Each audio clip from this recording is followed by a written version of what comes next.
Bonjour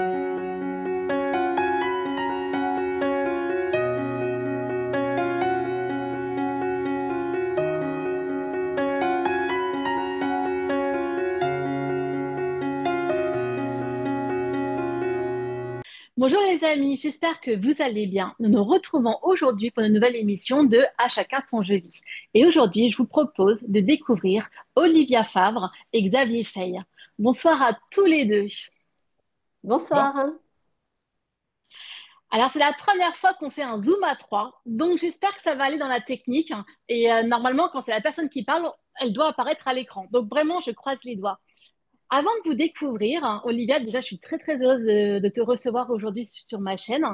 Mais j'aimerais faire un petit coucou, une petite mention spéciale à Xavier Fay, qui est donc le cofondateur de la chaîne Discria. Et Xavier, je voudrais vraiment te dire qu'avec Anthony, vous avez changé ma vie. Et c'est un honneur pour moi de pouvoir le dire à l'antenne, que vous avez apporté ouais, du soleil dans ma vie, notamment avec le documentaire La puissance de l'intention. Et ça a été vraiment ouais, un électrochoc dans ma vie. Donc vraiment, merci du fond du cœur. Bah, avec plaisir. Ah non, non, mais je t'assure, enfin voilà, tu as changé, enfin vous avez changé la vie de tellement de personnes que ouais, c'est un rêve pour moi de pouvoir échanger avec toi aujourd'hui en tout cas. Bah, c'est un documentaire qui nous a un petit peu échappé en fait. On s'attendait pas à ce que ça décolle comme ça. C'est vraiment lui. On avait déjà fait des trucs avant, hein, mais c'est vraiment lui qui a fait décoller la chaîne et tout. Il y a vraiment il y a une rencontre qui s'est faite avec le public qu'on avait au tout début et ça a vraiment, je sais plus à combien de millions de vues on en est là maintenant, mais oui, ça a vraiment décollé très très très vite quoi. Ça a touché visiblement beaucoup de gens et on en est assez fiers quoi. C'est tant mieux. Plus de 10 millions de vues Ouais, pour c'est ce ça, ouais. documentaire. Ouais, ouais. Bravo. Alors ce soir, j'aimerais parler de votre dernier livre. Vous avez coécrit tous les deux un livre qui s'appelle 16 contes d'auto-hypnose pour attirer l'abondance. Donc dans notre vie, que ce soit l'argent, l'amour, la chance, la créativité. Et j'ai déjà entendu parler de l'hypnose, mais pas de l'auto-hypnose. Alors comment vous en êtes venus là? En plus, vous êtes donc tous les deux hypnothérapeutes et ça s'appelle de l'hypnose sagesse, c'est ça? Oui, Alors je oui, connaissais pas du tout. Alors allez-y, vas-y, expliquez-moi. Olivier. Alors, l'hypnosagesse, c'est une hypnose qui a été inventée par Camille Griselin, qui se trouve à Cholet. C'est une hypnose basée sur la lecture des contes. Et en fait, en lisant le conte ou en l'écoutant, l'inconscient comprend des choses, ouvre certaines portes, et ensuite, ça nous permet, nous, d'aller, une fois que ces portes sont ouvertes, en hypnose régressive, aller chercher l'origine des problématiques, par exemple. Donc l'objectif, c'est vraiment de pouvoir se faire du bien, faire remonter des émotions, voir les choses sous un autre angle, trouver des solutions, etc. Et on n'a pas la personne qui est en face, elle n'a rien à faire, elle a juste à se laisser bercer par les contes et le travail se fait tout seul. Alors j'ai une question. Donc quelqu'un va venir dans votre cabinet et puis va vous dire, ben voilà, moi j'ai telle problématique. De là, vous allez dire, bah ça veut dire que c'est tel compte qui te conviendrait par rapport à ta problématique. Vous mettez le compte, enfin, ou vous lisez le compte, je ne sais pas. Et là, la personne se laisse aller et vous allez pouvoir débloquer en fait ses problèmes, c'est ça?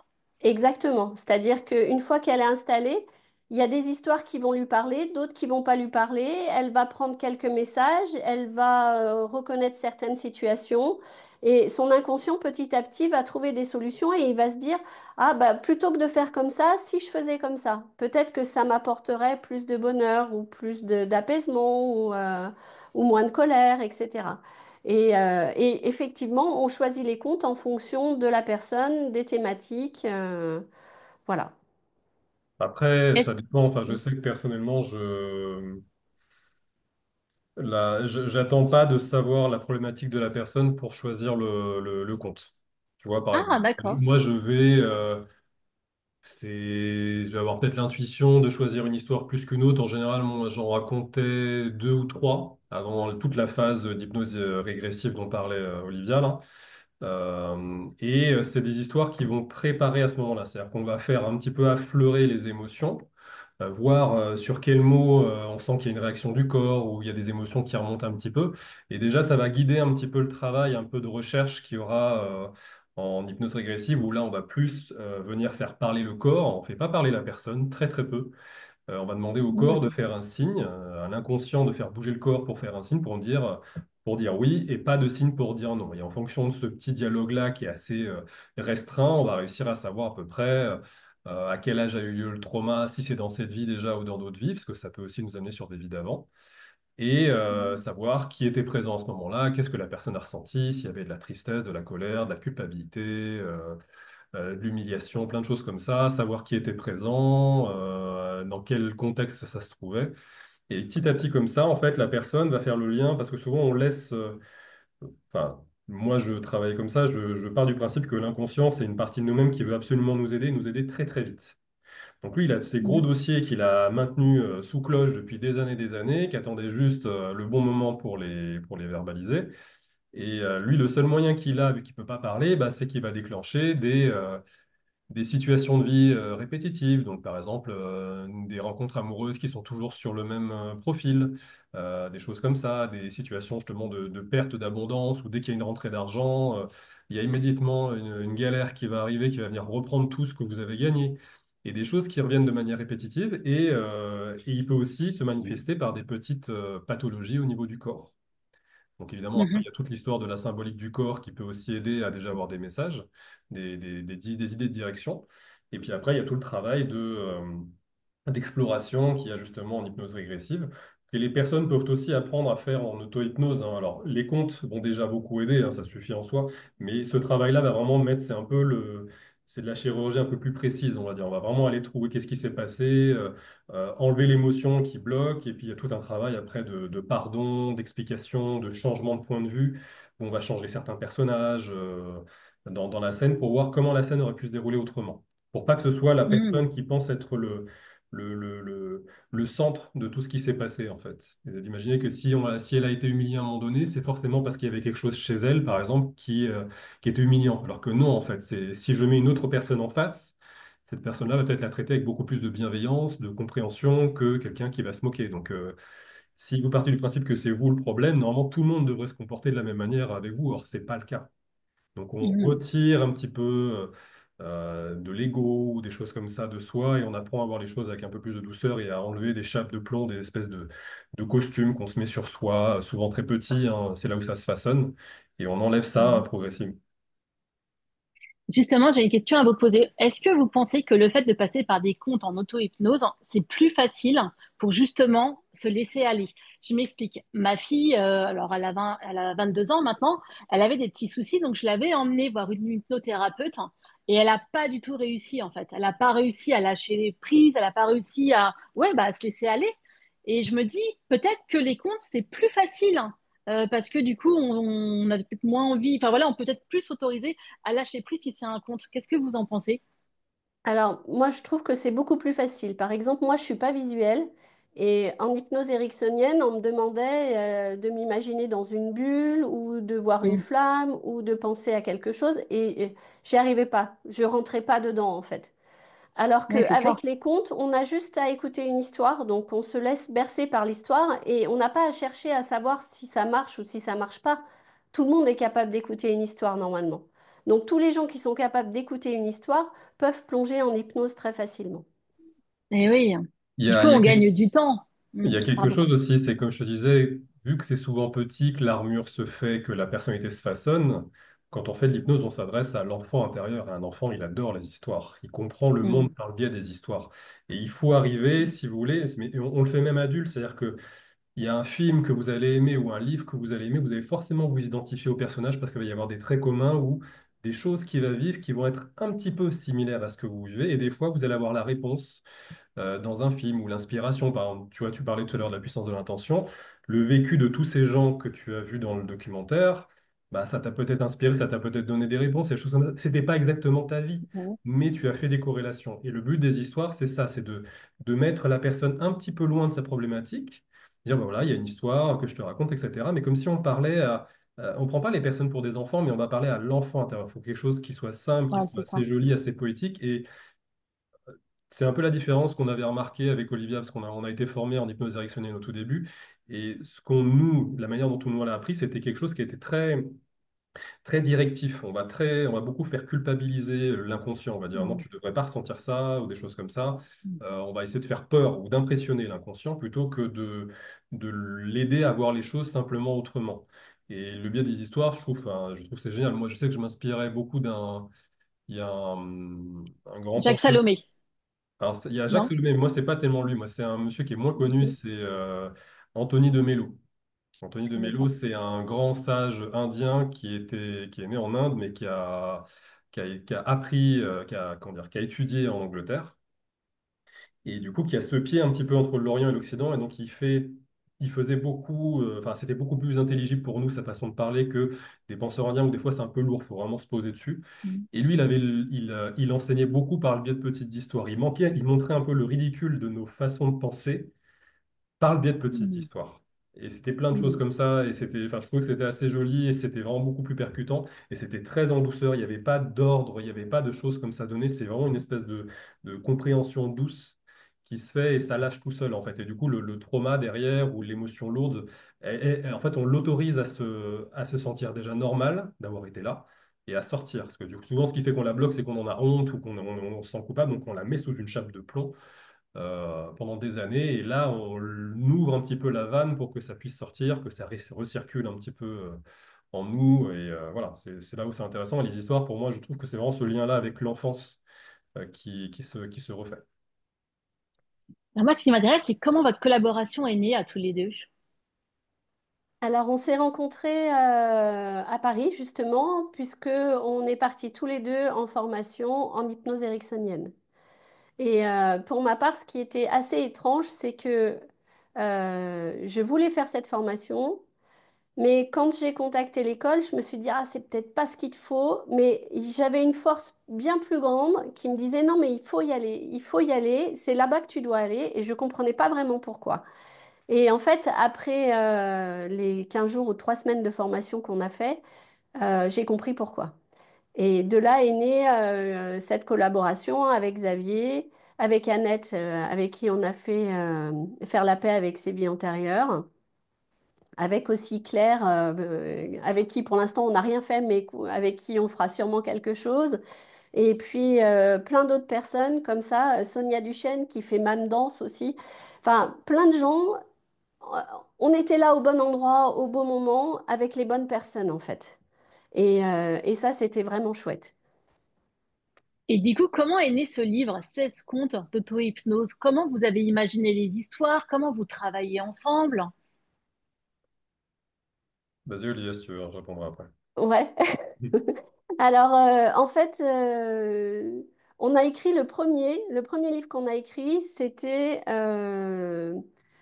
30 contes d'auto-hypnose, histoire d'être heureux. Et on a fait une cagnotte Ulule. Et la cagnotte a hyper bien marché. Et une maison d'édition nous a contactés, c'était les éditions de Book.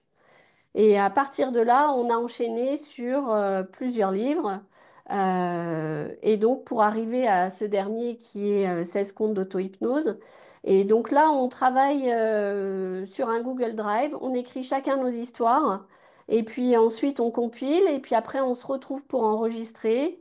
Et voilà, techniquement, c'est ça. Et après, dans notre manière d'écrire les histoires, on est très différents. Xavier a sa manière de les écrire et moi la mienne. Et c'est vrai que nos histoires ne sont pas du tout pareilles. Moi, je vais plus partir de témoignages ou de ressentis que j'ai eus ou de vécus. Et je vais broder autour, en fait, pour essayer de faire passer mon message. Et toi, Xavier, comment tu ressens les choses? Euh, alors j'aime bien emmener les gens un petit peu loin comment dire, de la réalité, dans le sens où j'aime bien un truc un peu imaginaire, tu vois, je te prends un exemple, une ville qui n'existe que sur des montgolfières, tu vois, des choses comme ça, tu vois, c'est un truc qu'on ne Ah voit ouais. pas, mais juste en fait pour que la personne elle se dise, ok, ça me concerne pas, a priori, donc je vais laisser Donc je suis en l'histoire, sécurité, je voilà, me donc je sens vais en laisser sécurité, je peux y l'histoire. aller. Voilà, je vais laisser l'histoire se dérouler, puis petit à petit, on fait le lien avec la blessure de la personne. Mais voilà, je sais que moi j'ai besoin d'avoir cet univers. Quand j'étais Quand j'étais gosse, on est parti de la région parisienne, d'habiter dans un petit village en Charente-Maritime où moi, je me suis personnellement beaucoup ennuyé. Mais du coup, l'avantage que ça a eu, c'est que ça a aussi stimulé beaucoup l'imaginaire. J'avais mon père qui était libraire à l'époque, donc j'avais accès à plein de livres, donc ça a nourri tout ça. Et donc moi, je viens de tout ça, en fait, des légendes bretonnes, des choses comme ça. Donc Mm. il y a un lien aussi un peu avec ce qu'on fait avec Anthony, c'est le mystérieux, des choses comme ça. C'est un truc qui m'a toujours fasciné et que je remets un petit peu dans mes livres. Et voilà. Et aussi, oui, quand on s'est rencontré avec Olivia, je me souviens, la toute dernière journée, on s'est fait une séance l'un sur l'autre et on appréciait bien nos voix mutuellement. Et donc, c'est un peu de là que c'est né aussi, cette idée de faire un livre en commun avec une voix plus féminine, une voix plus masculine, de mixer un petit peu les voix comme ça. Et les styles aussi qui conviennent à des personnes, parce qu'il y a des personnes qui aiment plus les choses un peu plus dans le concret, dans la vie de tous les jours, et d'autres qui aiment bien un peu plus sûrement s'en aller un peu dans l'imaginaire. Donc on mixe un petit peu tout ça. Et pour ce qui est de ta question concernant pourquoi est-ce qu'on a voulu faire le livre sur l'abondance, c'est ça? Euh, on a eu en séance, on a eu plusieurs personnes, et même dans mon entourage, je le vois, il y a beaucoup de gens qui se bloquent tout seuls d'attirer des choses, soit parce qu'ils pensent ne pas le mériter, soit parce que les petits tracas de la vie leur ont prouvé, selon eux, qu'ils ne devaient pas l'avoir, ou des choses comme ça. Il y a plein de choses qui sont ancrées, ou des idées fausses. Par exemple, l'idée fausse que être riche, c'est forcément être quelqu'un de méchant ou de malveillant. Tu vois, tu prends le grand riche milliardaire, c'est Jeff Bezos qui peut, par exemple, virer des gens sans aucun scrupule. Bah, j'aimerais bien Mm. gagner de l'argent, mais en même temps, j'ai pas envie de devenir comme ça. Donc, C'est il y a ça. une espèce de lutte intérieure où, comme je te disais, bah, des fois, la personne, elle va vibrer suffisamment ce qu'il faut pour avoir cet argent. Et il y a un truc qui va dire, bah non, mais en même temps, moi, j'ai pas envie que tu deviennes comme cette personne-là, donc je vais te le faire perdre dans la foulée. Et c'est plein Ouais. de petits trucs comme ça. Et moi, je l'ai expérimenté moi-même en auto-hypnose, vraiment, ce truc-là. C'est que au tout début, quand j'ai commencé à exercer, pendant un an, je stagnais toujours à peu près au même niveau de clients. J'avais une vingtaine de clients par mois, ça allait, mais pour moi, c'était pas assez. Et en fait, dès que j'avais 25 clients, tu pouvais être sûr qu'il y avait 5 annulations qui allaient arriver derrière, tout le temps. Ah Donc, ouais, soit c'est tu fou ça. commences à te dire le monde il est méchant, c'est de la faute des gens, etc. et tout. Soit tu dis bon, il y a peut-être un truc chez moi qui va pas, peut-être que je ne comprends pas. En fait, il faut vraiment déculpabiliser de ça tout de suite. C'est juste vraiment, c'est des mécanismes inconscients. Et donc, bah, je suis allé un peu explorer tout ça en auto-hypnose, voir un peu ce qu'il y avait. J'ai retrouvé un petit souvenir d'enfance, mais tout petit, pas grave, mais grave aux yeux d'un enfant. Et ça Mhm. a créé une émotion qui était bloquée. Et le lendemain, le téléphone n'arrêtait pas de sonner. J'ai eu plein, enfin la clientèle a été multipliée par deux, etc. Parce que j'avais libéré ce truc-là, parce que j'avais autorisé cette partie moi de moi à dire, maintenant, mais t'es pas méchante, t'es pas coupable, tu mérites, etc. Ça.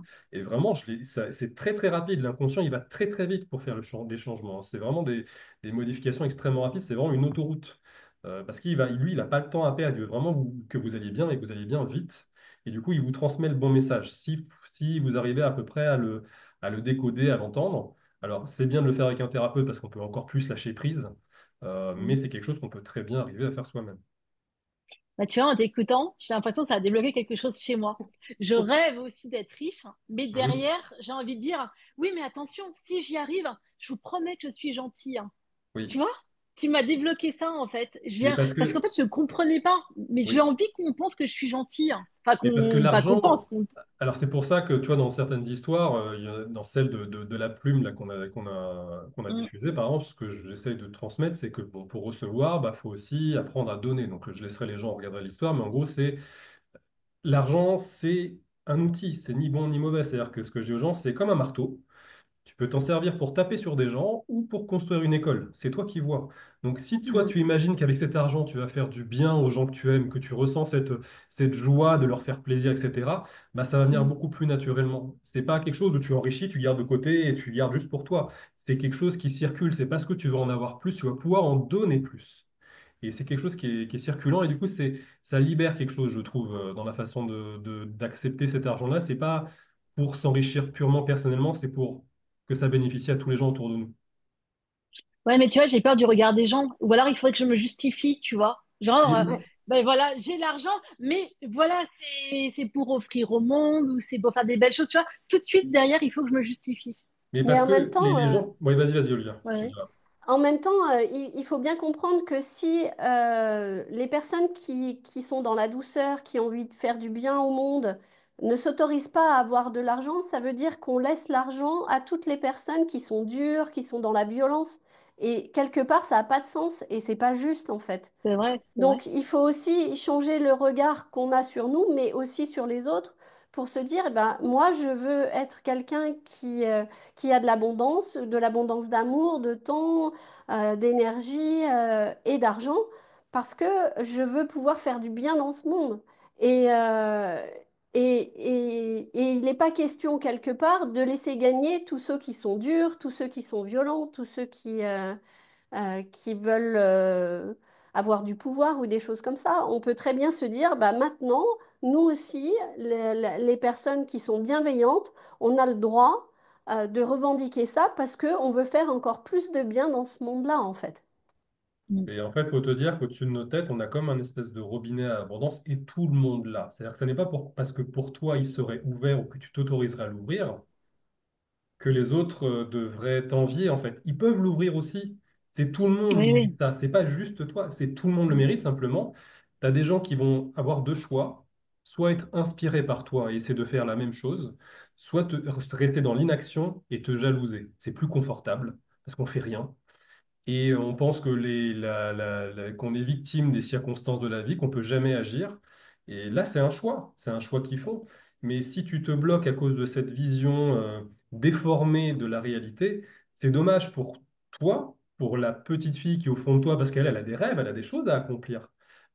Les gens autour de toi, tes enfants, ta famille, tu as envie de leur faire plaisir. Pourquoi est-ce que tu devrais, toi, te mettre sur le bas-côté pour que les autres, ils en profitent? C'est pas juste. C'est Mm. tout le monde y a droit. Tu vois, c'est pas parce que tu vas te priver que tu vas en retirer aux autres.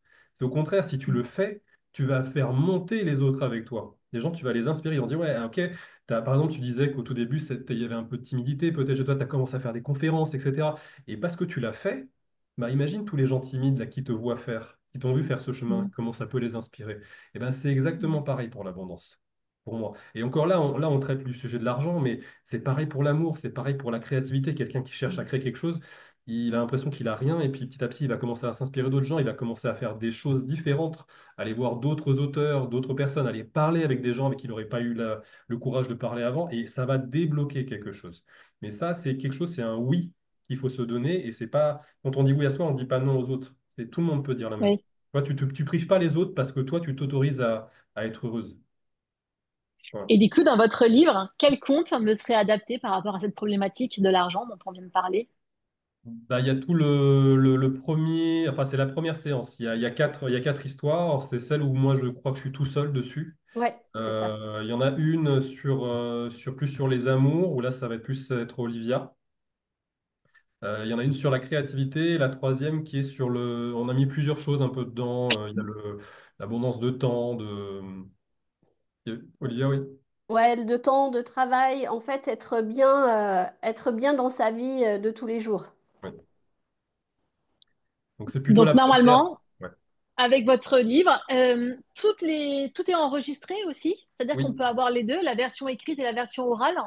Tu as des QR codes en fait dedans que tu peux scanner. Tu écoutes les séances en audio avec une musique qui a été faite par un musicien nous on aime beaucoup qui s'appelle Yann. Alors le nom par contre, excuse-moi, je l'ai plus. C'est C'est Yann. Bouterane, je crois. Ouais. Et voilà, donc on a mis un petit fond sonore. Voilà, ça habille bien les contes. Faire ce côté un petit peu conte d'enfance, mais où en même temps on parle de choses sérieuses. C'est des émotions tout à fait sérieuses, des émotions graves qu'on a pu ressentir, mais juste s'autoriser à les accepter, à les relâcher pour que justement l'abondance puisse venir. Et on parle justement de toutes ces problématiques un peu de culpabilité, de honte de soi, d'autorisation ou pas au bonheur, de plein de choses comme ça. Il y a plein de thématiques qu'on va aborder là-dedans pour que les personnes ouvrent un petit peu leur regard parce que tu sais, il y avait une étude que j'avais vue il y a quelques temps sur la différence entre les gens chanceux et les gens malchanceux. Ils avaient fait un truc où en Oui. gros, ils avaient laissé un billet de 500 euros par terre et ils s'apercevaient que les gens malchanceux, parce qu'ils étaient tout le temps en train de ruminer dans leur tête, et ben, ils étaient capables de marcher sur le billet plutôt que de le voir. Ils passaient sans le voir. Alors que les gens chanceux, parce qu'ils ont un regard un peu plus ouvert, parce qu'ils s'attendent, si tu démarres ta journée en te disant va y avoir une super belle surprise aujourd'hui, je ne sais pas ce que c'est. Mais tu sais, tu as un état d'excitation en fait, comme ça, de dire, il y a quelque chose Oui, qui ça va arriver, je m'arrive. ne sais pas ce que c'est, et je suis sûr que ça va arriver. Eh ben, ton regard, il va être beaucoup plus ouvert à toutes les opportunités qui vont se passer que quelqu'un qui démarre sa journée, bah, encore une journée pourrie, etc. Ouais. Il regarde le temps et il pleut, etc. Et là, tu vois rien, tu es dans ta tête, tu pas ouvert au monde. Et c'est un truc qui est fondamental. Chanceux, c'est pas, c'est quelque chose qui vraiment qui se nourrit, qui s'apprend. C'est pas, il y a pas quelqu'un qui est maudit et quelqu'un qui est chanceux dès la naissance. C'est vraiment quelque chose qui peut s'apprendre. Alors, pour Vous êtes revenir au passionnant. musicien, c'est Yann Boudéent. Je me suis trompée. Mm. Bah, écoutez, c'est vraiment passionnant, ça donne vraiment envie d'aller découvrir ce nouveau livre, hein, 16 contes d'auto-hypnose, hein, et je vais vraiment essayer. Alors moi, je vais tout essayer. Alors l'amour, je l'ai. Bah, on va essayer l'argent. Ouais, ça sera pas mal. Le Mais reste, ça va. l'amour, c'est pas forcément l'amour d'un conjoint, hein. C'est développer, accentuer encore cet état d'amour. C'est-à-dire, D'accord. c'est comme l'histoire qu'on a mis justement en écoute, qui s'appelle Où ai-je rangé l'amour? C'est Oui. s'apercevoir justement que l'amour, c'est pas que je suis avec un conjoint et je l'aime. Non, l'amour, c'est plein d'autres choses. C'est bien plus grand que ça en fait.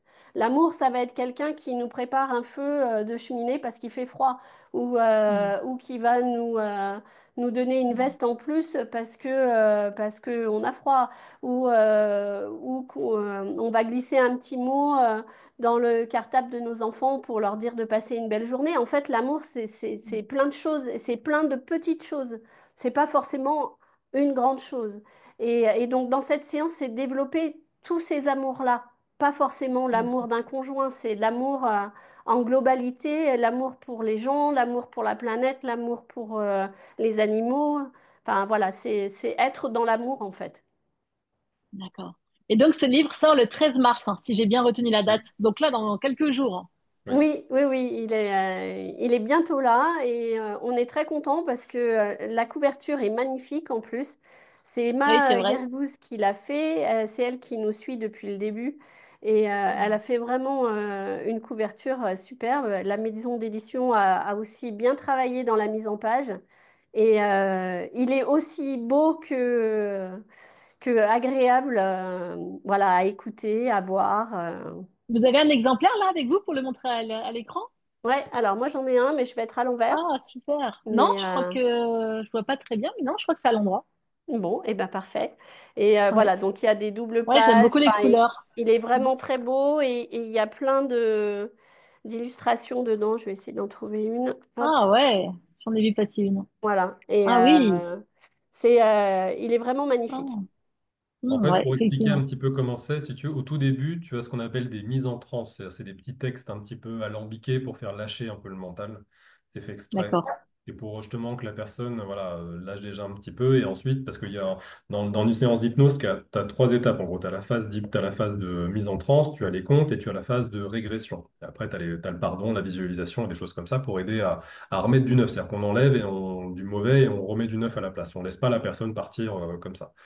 Et là, tu as toute une phase avec la mise en transe, et puis ensuite, tu as tous les comptes, et dans les audios, il y a tout ce qui est visualisation, un peu reprogrammation, etc. Et voilà. Et aussi pour dire aux gens que le terme d'hypnose, ça peut faire peur à beaucoup de gens, parce qu'ils ont l'impression ils vont complètement perdre pied ou lâcher prise. L'état d'hypnose, qui est l'hypnose thérapeutique, c'est l'hypnose que vous avez tous les jours quand vous êtes un petit peu dans la lune. C'est pas plus impressionnant que ça. C'est-à-dire qu'à tout moment, si vous êtes en séance avec Olivia ou moi ou un thérapeute, à tout moment, vous pouvez vous réveiller et partir de la séance. Vous n'êtes pas bloqué.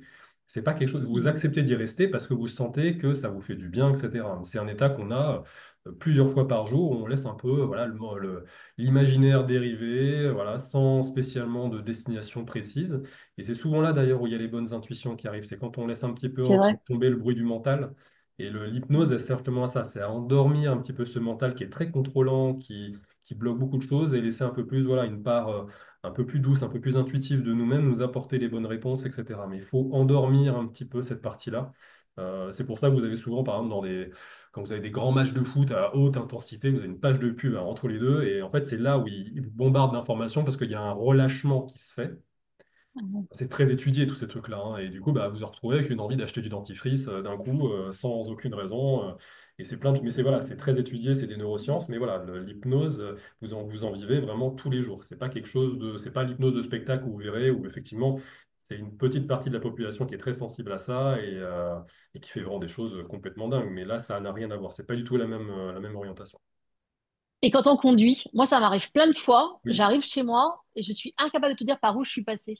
Oui, c'est ça. C'est qu'en fait, la route, elle est un peu monotone, donc tu roules un peu comme ça, puis d'un coup, tu regardes ton compteur, ah, j'ai déjà fait tout ça. Et parce que c'est une Mm. tâche qui est tellement habituelle pour toi, le trajet, tu le connais bien, donc tu fais presque machinalement, que du coup, bah, tu laisses un peu plus, ton attention, elle est un peu plus relâchée. Et c'est là où tu vas te mettre à penser à d'autres choses, à capter des messages, des intuitions, des bonnes idées pour des projets à venir. Et c'est là où, justement où il y a cette espèce de, tu vois, plutôt que de remuer la vase dans le lac, tu vois, tu laisses un peu la vase retomber, c'est là où tu as les choses qui apparaissent, tu vois. Il y a un conte comme ça, tu vois, qui raconte ça. Ok. Mais voilà. Bah d'ailleurs, quel est votre conte préféré dans ce livre, chacun? Un conte qui vous tient particulièrement à cœur. Alors pour ma part, moi, c'est Où ai-je rangé l'amour? Parce que justement, c'était quelque part un hommage à tous les petits gestes du quotidien qu'on a pu me donner ou que j'ai pu donner. Et pour dire, regardez, vous l'avez peut-être pas vu, mais tout ça, c'était de l'amour en fait. Et enfin, moi, Mm. c'est mon préféré. Ouais, super. Et moi, c'est l'histoire du phare Pourquoi? solitaire. Parce que ça parle justement des armures qu'on peut se mettre, des choses comme ça. C'est une histoire qui finit bien. C'est des réactions qu'on peut avoir tendance souvent à avoir par rapport à certains traumas, on va dire. Je sais qu'Olivia, elle l'a bien aimé, je crois. Oui, moi, elle m'a fait pleurer. Donc, Ah ouais. c'est elle a guéri quelque chose en moi. Et alors, je vais pas spoiler, je vais pas dire où j'ai pleuré, mais ça a été une émotion très forte. Et je me suis dit, ah, bah là, il me restait quelque chose que j'avais pas réglé, en fait. Parce que c'est ça, chaque histoire, elle va déclencher une émotion. Donc, ça peut très bien, enfin, ça sera jamais les mêmes pour les personnes et ça sera jamais les mêmes à un moment donné. C'est-à-dire qu'on peut lire une histoire et puis pleurer, et puis la relire 6 mois après et plus du tout pleurer en fait, parce que l'émotion, elle aura été intégrée, digérée, etc. Et c'est ça qui est chouette, c'est que tous les livres qu'on a écrits, ils peuvent être relus à l'infini et ils vont jamais procurer la même sensation ou la même émotion. C'est pour ça qu'aussi c'est Mm. bien de les réécouter, tu vois. Par exemple, assez souvent, même si tu veux te reprogrammer, voilà, on sait qu'il faut un Mm. certain temps pour que des croyances changent, pardon. Et donc c'est bien de réécouter plusieurs fois les audios, voilà, sans écouter une séance en entier, mais juste de se remettre un peu dans cette espèce d'état un peu méditatif, hypnotique, et laisser un peu justement la visualisation. C'est vraiment, voilà, tu verras dans le livre, il y a des visualisations où on t'imagine, voilà, être entouré d'amour par des gens que tu aimes, rencontrer de nouveaux amis, de nouvelles personnes qui vont venir dans ta vie, qui vont encore te nourrir d'amour, etc. Pareil pour l'argent, pareil pour la créativité, vraiment sentir que ça arrive à toi et que c'est OK de voir surtout que tout le bien que tu peux faire avec ça, que c'est pas quelque chose de négatif et que c'est vraiment c'est quelque chose qui circule. C'est parce qu'on te le donne que tu le rends, etc. Il y a quelque chose comme ça, en fait. Et vraiment, mais ce travail de visualisation, on n'est pas très habitué, en fait, à le faire. Et on peut vraiment. L'inconscient, il va vraiment se caler sur votre croyance. Si vous pensez mériter quelque chose, dites OK, si tu as compris, bah, je vais t'amener des situations, maintenant que tu as compris, des situations qui vont refléter ce que tu penses. Et c'est vraiment nous le départ en fait de tout ça. C'est quand vous commencez à voir que c'est un peu voilà, c'est un peu pareil dans ce dont on parle dans la puissance de l'intention. C'est nous le départ. Oui. Et parce qu'on s'ouvre à des nouvelles possibilités, ben, l'inconscient il dit OK, moi je te l'amène. Il exécute très très vite. Et je vous dis vraiment, ça peut aller très très très très vite dans les changements. Vous êtes passionnants tous les deux. Et du coup, je vais vous demander quels sont vos prochains projets, hein. Vas-y, Olivia. Alors, donc pour ma part, on est en train avec Annette. Donc avec Annette, on a écrit ce livre-là qui s'appelle Faire la paix avec ses vies antérieures, où on explique justement comment nos vies antérieures peuvent venir impacter nos vies actuelles. Et donc là, on est en train d'écrire le tome 2 qui s'appelle Faire la paix avec son corps. Alors, on n'a pas de contrat, on n'a rien encore, mais voilà, il est en cours de travail.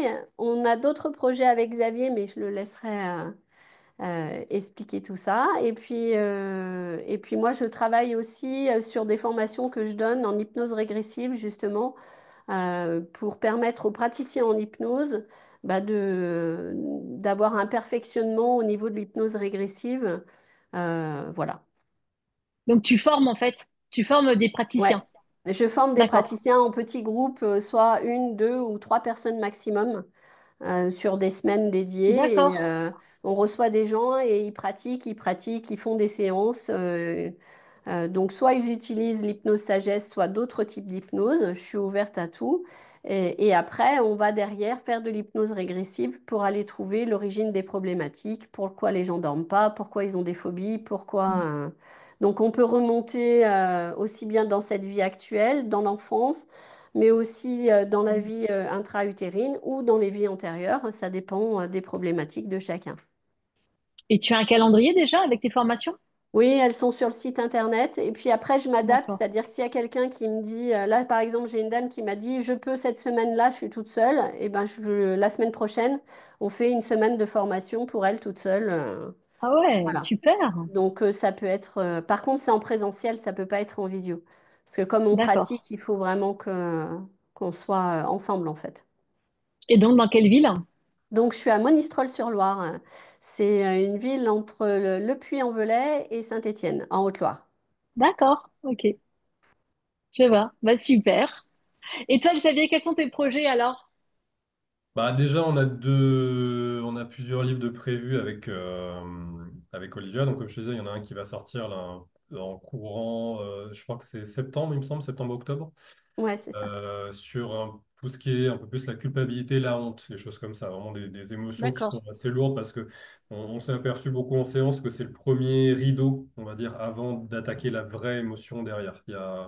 On, Mm. tu vois, souvent quand on est petit, c'est vraiment arrête de pleurer, t'es pas une chochotte, arrête d'avoir peur, Ouais. etc. T'es pas un trouillard, sois pas en colère parce que t'es Mm. méchant, et puis sois pas trop heureux non plus parce qu'il y a des gens malheureux dans le monde. Toi, on te ferme toutes les portes. Donc, à Ok. partir de là, c'est compliqué de s'autoriser à ressentir les trucs. Donc, on a une tendance naturelle dès l'enfance à tout bloquer. Et donc, quand on commence à enlever tout ça, à expliquer un peu les mécanismes de la culpabilité, de la honte, comment est-ce que ça marche, quand on voit un petit peu comment c'est fait, ça donne déjà des armes un peu pour pouvoir enlever tout ça. Et il y a deux autres livres il y en a un qui est en cours d'écriture sur la confiance en soi et un autre qui va un peu plus on va plus aller sur des problématiques. Alors, c'est pas spécialement professionnel, hein, mais c'est, disons, des choses pour booster un peu sa mémoire, son intuition, sa concentration, plein de choses comme ça, qui sont plus dans le domaine un peu des études ou du domaine professionnel un peu exactement. Mais voilà, il y a plein de choses comme ça qu'on va travailler. Et après, bah, nous, il y a toujours Actistria où on a plein de projets en cours avec Anthony. On aimerait bien mettre en place des conférences et présentielles et en visio pour que les gens puissent avoir un lien un peu avec les intervenants un peu plus directs qu'à travers les vidéos. Voilà, on va certainement ouvrir peut-être un podcast aussi, on sait en cours, hein, pour que les gens puissent écouter simplement l'audio. Mhm. Et voilà, grosso modo, il y a plein d'autres choses aussi qui arrivent et tout, c'est en discussion, donc on va voir tout ça. Mais en tout cas, voilà, ça marche bien avec Anthony.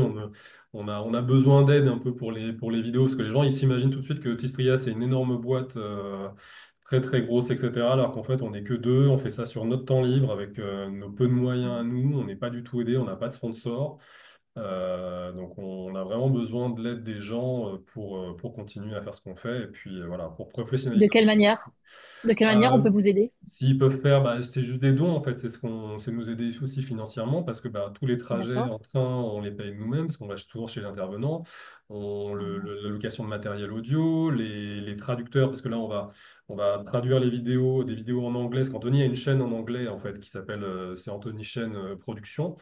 Et toutes ces vidéos-là en anglais, on va les transférer. Il y a beaucoup d'expériences de mort imminente, hein, sur cette chaîne-là. Ça marche très très bien, mais on voudrait les mettre en français avec un doublage. Donc tout ça, ça coûte de l'argent aussi. Il y a... Et du coup, c'est quoi? C'est une cagnotte? Oui, oui, en Comment fait, ça se il y a un passe? lien, je crois que c'est Tipeee, il me semble que Anthony a mis pour que les gens fassent un don. D'accord. C'est sur le site et c'est sous chaque vidéo. D'accord. juste pour nous aider, pour nous encourager aussi. C'est que voilà, nous, on fait vraiment ça sur notre temps libre. C'est pas du tout un truc pro, on n'est pas une grosse boîte. Et on a vraiment besoin de l'aide des gens pour le faire. Parce que le YouTube en soi, les publicités YouTube, ça rémunère pas tant que ça. C'est vraiment si on veut faire du sponsor, mais on n'a pas envie de mettre. Tu vois, là, on a reçu une offre de Toblerone, tu vois, qui veut nous sponsoriser. Donc ça le ferait pas super en plein milieu de la vidéo. Donc voilà, on essaie de garder un truc assez propre Ok. esthétiquement et ce serait dommage que ce soit gâché par ça. Donc voilà, on compte vraiment sur l'aide des gens aussi pour continuer cette aventure parce qu'on aimerait bien, voilà, par exemple, ne serait-ce qu'acheter une deuxième caméra, tu vois, faire quelque chose un peu plus professionnel encore. Donc voilà, on a plein d'idées en tête, mais ça demande évidemment des moyens financiers aussi. Voilà. Ok. Eh ben, on lance l'appel et puis je vais mettre sous la vidéo comment vous trouvez vos sites Ouais, internet et puis le lien pour participer à cette fabuleuse chaîne qui a changé la vie de tellement de personnes, de millions de personnes. Mm. merci à toi. Merci. Je vous remercie vraiment pour votre temps. Vous revenez quand vous voulez sur ma chaîne si vous avez passé vous aussi voilà, du bon temps que moi. Je vous dis à très bientôt. Eh ben, merci beaucoup Bientôt. de ton accueil. C'était un moment très sympa. J'ai été ravie d'être là et ravie de pouvoir parler de notre livre et puis de ce qu'on fait. Voilà, donc merci Bon, beaucoup. avec plaisir. Ouais. Au revoir Olivia. Au Au revoir revoir. Xavier. Au revoir.